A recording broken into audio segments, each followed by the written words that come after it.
Baiklah semuanya, jadi di sini saya Revado First Channel Tagalog dengan NPM 11 124 akan melanjutkan presentasi teori permainan dengan metode grafik.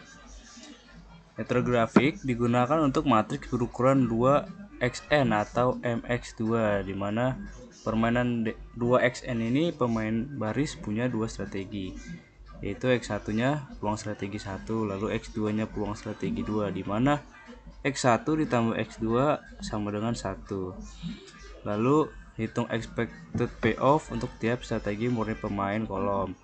Lalu gambar grafik sumbu x peluang x1 0 kurang 1 sumbu y sama dengan nilai payoff. Lalu menggunakan kriteria maksimin, yaitu pilih titik tertinggi dari lower envelope. Titik perpotongan dua garis terpilih memberikan nilai x1, x2, dan v. Lalu untuk permainan mx2, pemain kolom punya dua strategi, y1 peluang strategi 1, y2 peluang strategi 2, di mana y1 ditambah y2 sama dengan 1. Lalu hitung expected payoff untuk setiap strategi murni pemain baris. Gambar grafik sumbu x sama dengan peluang y1 0 min 1 sumbu y sama dengan nilai payoff. Lalu menggunakan kriteria minimax berbanding terbalik dengan maksimin, yaitu pilih titik terendah dari upper envelope. Titik perpotongan dua garis terpilih memberikan nilai y1, y2, dan v.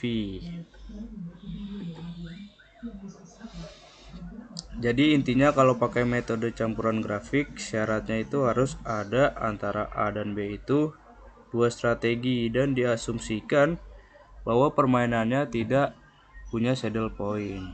Agar lebih mudah memahami aplikasinya, mari kita bedah sebuah contoh kasus. Bayangkan Anda saat ini bertindak sebagai tim ses untuk kampanye A, dan Anda sedang berkompetisi dengan tim ses B. Pasti tujuan Anda adalah meraih tambahan dukungan suara sebanyak-banyaknya melebihi kompetitor Anda. Sekarang mari kita analisis skenario jika Anda menggunakan strategi 1, yaitu merangkul media. Bila Anda menggunakan strategi 1 dan lawan menggunakan strategi yang sama, maka Anda akan kehilangan dukungan suara sebesar 1%.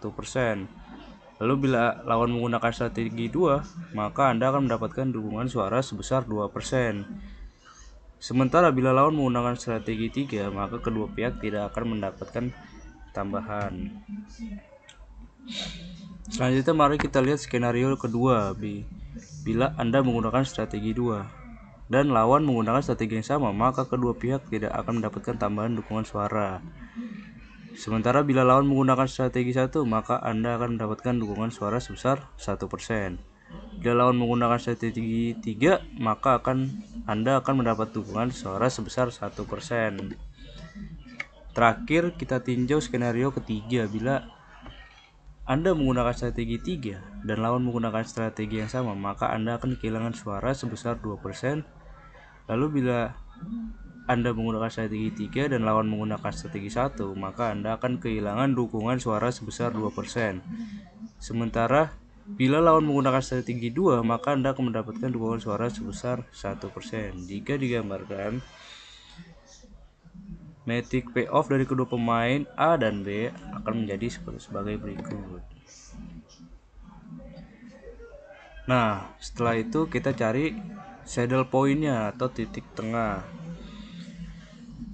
Pertama-tama kita cari dulu nilai maksimin, yaitu nilai pemain baris.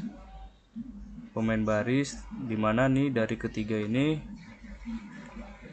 kita cari minimalnya, dimana min 1, 2, dan 0 minimalnya adalah min 1. Lalu 1, 0, 1 minimalnya adalah 0. Min 2, 1, min 2 minimalnya adalah min 2. Lalu kita cari nilai max-nya di antara tiga ini, yaitu 0. Sementara untuk minimax itu kebalikannya, yaitu dari kolom. Kita cari max-nya dulu, yaitu min 1, 1, min 2. Max-nya adalah 1. Lalu Untuk B2 2 0 1 maka maksimalnya 2, sementara B3 0 1 min 2 maka maksimalnya 1. Lalu setelah ketemu maksimalnya kita cari yang minimalnya, yaitu adalah 1. Dari tabel di atas terlihat bahwa belum tercapai nilai saddle point, sehingga dapat disimpulkan bahwa persoalan di atas tidak dapat diselesaikan menggunakan metode pure strategi, melainkan harus menggunakan metode mix strategi.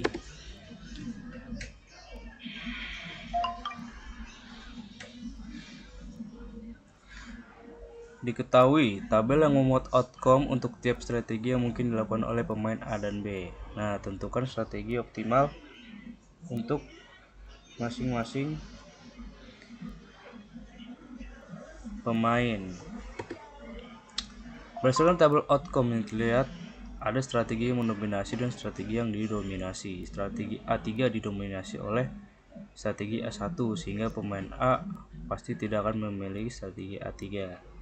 Strategi B3 didominasi oleh strategi B1, jadi pemain B pasti tidak akan memilih strategi B3.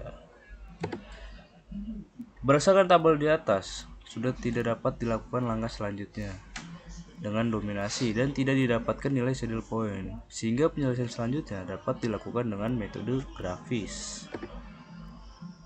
Nah, jadi sebelumnya di sini ada persamaan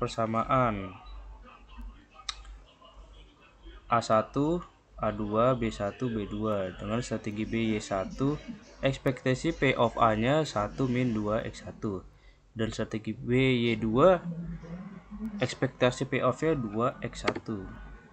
Dari persamaan garis di atas, maka gambar grafisnya kurang lebih seperti ini, di mana Y1 itu 1 min 2 X1 dan Y2 itu 2 X1.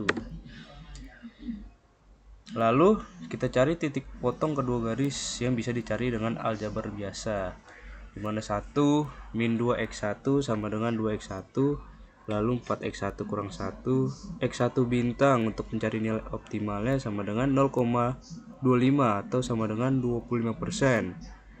Karena X1 plus X2 sama dengan 1, maka X2 nya sama dengan 75%. V sama dengan V bintang sama dengan 2X1 sama dengan 0,5, sehingga Y1 plus Y2 sama dengan 1. Lalu kita buat permisalan jika X1 sama dengan 0, maka persamaan 1 itu menjadi Y1 sama dengan 0,5. Jika X1 sama dengan 1, maka persamaan 1 menjadi min Y1 ditambah 2Y2 sama dengan 0,5. Karena Y1 sama dengan 0,5, maka Y2 nya sama dengan 0,5 juga.